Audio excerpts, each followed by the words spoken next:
ಇವತ್ತೇನು ಪಟ್ಟ ಅಂತೂ ಹೋಯ್ತು ಹೇಳಿಲ್ಲ, ಸ್ವಚ್ಛ ನಗರಿ ಎಲ್ಲ ಇವತ್ತು ಲುಚ್ಚಗಳ ನಗರಿ ಆಗಿದೆ. ನಮ್ಮ ರಾಜಕಾರಣಿಗಳು ವ್ಯವಸ್ಥೆ ಇಟ್ಕೊಂಡು ಅಧಿಕಾರಿ ವರ್ಗನ ಕೇಳೋಣ ಅಂತಂದ್ರೆ ಕೈ ಸಿಗಲ್ಲ.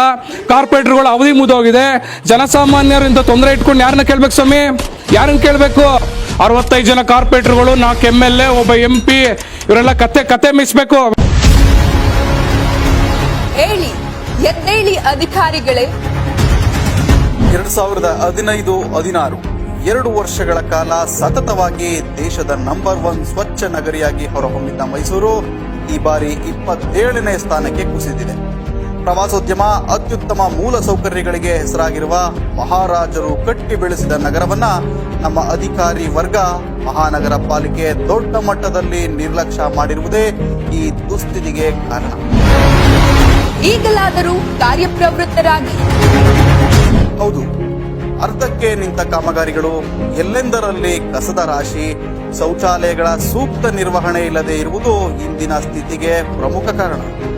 ಅಧಿಕಾರಿಗಳು ತಮಗೆ ಇಷ್ಟ ಬಂದ ಹಾಗೆ ಕಚೇರಿಗೆ ಬರುವುದು, ಬೇಕಾಬಿಟ್ಟಿ ಕೆಲಸ ಮಾಡುತ್ತಿರುವುದರಿಂದಲೇ ದೇಶಾದ್ಯಂತ ಕಲೆ, ಸಂಸ್ಕೃತಿ, ಸ್ವಚ್ಛತೆಗೆ ಹೆಸರಾಗಿರೋ ಮೈಸೂರು ಇಂದು ಸ್ವಚ್ಛತೆ ಜೊತೆಗೆ ಅಭಿವೃದ್ಧಿಯಲ್ಲಿಯೂ ಹಿಂದೆ ಉಳಿಯುವಂತಾಗಿದೆ. ಸಾರ್ವಜನಿಕರು ಬಹುಮುಖ್ಯವಾಗಿ ತಿಳ್ಕೋಬೇಕು. ಇವತ್ತೇನು ನಮ್ಮ ಮೈಸೂರು ಸ್ವಚ್ಛ ನಗರಿ ಅಂತ ಮೊದಲನೇ ಸ್ಥಾನದಲ್ಲಿತ್ತು, ಪ್ರತಿ ವರ್ಷ ಕಳೆದ ವರ್ಷ ಅದು ಮುಂದಿನ ತಗೊಂಡ್ರೆ 7ನೇ ಸ್ಥಾನದಲ್ಲಿ ಇದು ಇವತ್ತು 27 ಸ್ಥಾನಕ್ಕೆ ಹೋಗಿದೆ. ಇದು ಯಾರ ಕಾರಣ ಸ್ವಾಮಿ? ಅಧಿಕಾರಿ ವರ್ಗ ಇದರಲ್ಲ, ಮಹಾನಗರ ಪಾಲಿಕೆ ಆಯ್ತು. ಈ ಅಧಿಕಾರಿಗಳು 90 ಜನದ್ದು ಒಂದು ನಂಬರ್ ಕೊಟ್ಟಿರೋ, ಒಬ್ರು ಒಂದು ಫೋನ್ ಮಾಡ್ರೆ ಫೋನ್ ಎತ್ತುತ್ತಾ ಇಲ್ಲ. ಏನು ಅಟ್ಲೀಸ್ಟ್ ಕಾರ್ಪೊರೇಷನ್ ವೆಹಿಕಲ್ಗಳು ತುಕ್ಕಿಡ್ದು ಕೋಟ್ಯಾಂತರ ರೂಪಾಯಿ ಲಾಸ್ ಆಗ್ತಿದೆ. ಸರ್ಕಾರ ಮಾನ್ಯ ಸಿದ್ದರಾಮಯ್ಯವರು ಹೇಳಿಲ್ವೇ, ಅವ್ರ ತವರು ಜಿಲ್ಲೆ 1ನೇ ಸ್ಥಾನ ಎಲ್ಲಿ 27ನೇ ಸ್ಥಾನದಲ್ಲಿ ಜನಸಾಮಾನ್ಯದು ಕೇಳಬೇಕು, ಕೇಳಬಾರ್ದು. ಇವತ್ತು ನಾವು ಜಾತಿ ಮತಕ್ಕೆಲ್ಲ ಹತ ಹಾಕೊಂಡು ಆಲ್ಮೋಸ್ಟ್ ಅಲ್ಲಿ 65 ಜನ ಕಾರ್ಪೊರೇಟರ್ಗಳಿದ್ರು. 65 ಜನ ಕಾರ್ಪೊರೇಟರ್ಗಳು, 4 MLA, ಒಬ್ಬ MP, ಇವರೆಲ್ಲ ಕತೆ ಮಿಸ್ಬೇಕು. ಬಹುಶಃ ಇದು ಸ್ವಚ್ಛ ನಗರಿ ಅಲ್ಲ, ಇದು ಉಚ್ಚ ನಗರಿ ಆಗುತ್ತೆ ನಾಳೆ ಮುಂದಿನ ದಿನಗಳಲ್ಲಿ. ಸದಾ ಎಚ್ಚರಿಸುವ ಕೆಲಸ ಮಾಡುತ್ತಲೇ ಇದೆ ಇಂಡಿಯನ್ ಟಿವಿ.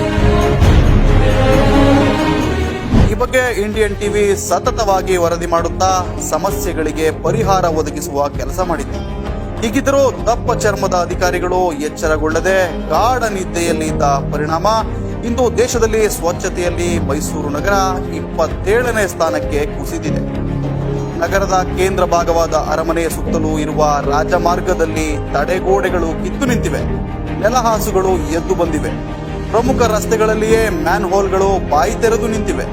ಬಹುತೇಕ ಕಡೆಗಳಲ್ಲಿ ಕಸದ ರಾಶಿ ಎದ್ದು ಕಾಣುತ್ತಿದೆ.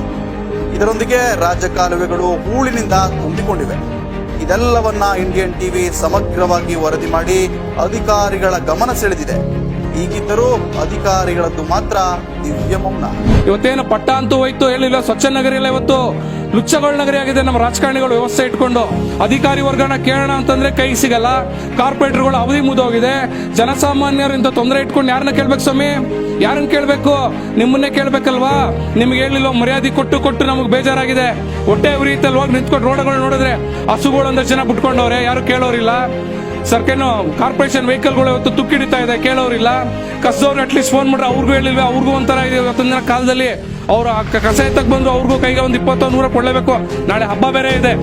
ಹಬ್ಬದಲ್ಲಿ ಇದೆಲ್ಲ ವ್ಯವಸ್ಥೆ ಕಂಪ್ಲೀಟ್ ಸಿಸ್ಟಮ್ ಅಡ್ಮಿನಿಸ್ಟ್ರೇಷನ್ ಫೇಲ್ಯೂರ್ ಕೇಳಿದ್ರೆ ಬಹುಶಃ ಜನಗಳು ಜವಾಬ್ದಾರಿಯುತವಾಗಿ, ನೀವು ನ್ಯಾಯಯುತವಾಗಿ ಜನಪ್ರತಿನಿಧಿ ಆಯ್ಕೆ ಮಾಡಿದ್ದೀರಿ. ಬಹುಶಃ ಈ ಕಾಲದಲ್ಲಿ ಈ ವ್ಯವಸ್ಥೆ ನಾವು ಹೋಗ್ತಾ ಇರಲಿಲ್ಲ. ನಾವು ಇವತ್ತು ಬಹುಶಃ ಸಾಮಾಜಿಕ ಹೊಣೆನ ಇವತ್ತಿದು ಹೊಣೆ ಬರೀ ಜನಪ್ರತಿನಿಧಿಗಳದ್ದು ಅಥವಾ ಯಾರೋ ಕಾರ್ಪೊರೇಟರ್ಗಳಿದ್ರೋ ಇಲ್ಲ MLA MP ಸಾರ್ವಜನಿಕರದು ಇದು ಪಾಲಿದೆ. ಸಾರ್ವಜನಿಕರು ಬಹುಮುಖ್ಯವಾಗಿ ಸ್ವಚ್ಛತೆಯನ್ನಿತ್ತು ಕಾಪಾಡೋ ನಿಟ್ಟಿನಲ್ಲಿ ತಮ್ಮ ಕೈಲಾದಂತ ಮಾಡಿಕೊಂಡು ಆಯಾ ಭಾಗದ ಪ್ರಾಮಾಣಿಕ ಒಬ್ಬ ಕಾರ್ಪೊರೇಟರ್ಗಳನ್ನ ಆಯ್ಕೆ ಮಾಡ್ಕೊಂಡಿದ್ರೆ ಬಹುಶಃ ಇವತ್ತು ಇನ್ನು ಮೈಸೂರು ನಗರ ದೇಶದಲ್ಲೇ ನಂಬರ್ 1 ಸ್ಥಾನದಲ್ಲಿ ಇರೋದು. ಅಧಿಕಾರಿಗಳ ಅಸಡ್ಡೆಗೆ ಕೊನೆಯೆಂದು